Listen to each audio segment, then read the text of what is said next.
দেখো ব্যাপারটা তো এখন রাজনীতিটা এমনই হয়ে গেছে, সবটাই হয়ে গেছে লোক যেটা আমাদের মানে পোক্ত জিনিস, যেমন ধরো চাকরি দেওয়া, এটা তো মানুষের অধিকার।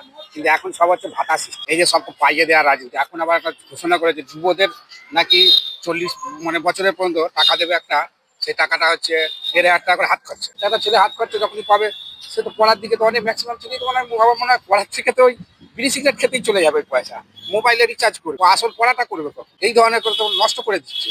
আমি সরকারের একবারে প্রত্যেকটি নীতিতেই আমি পেটা একটাও মানে গঠনমূলক নীতি। আমি চাই না কোনো পার্টি বলে বলছি না, যে পার্টিই আসুক, যে রাজনীতি দলই আসুক, কমসে কম গঠনমূলক কাটছে। তাই ধরুন আমাদের ব্যাপারটাকে যদি যখন ভোট আসে তখনই রাস্তা হয়, ভোট চলে গেল আর ওই সব দিক দিয়ে কোনো গল্প নেই, পড়ে থাকবে। এখন 4 বছর 3বার উন্নয়ন হয়, একবার হচ্ছে লোকসভা বিধানসভা, আর একবার হচ্ছে কর্পোরেশন মেয়র ভোট হলে তখনই হয় আমাদের রাস্তাঘাট।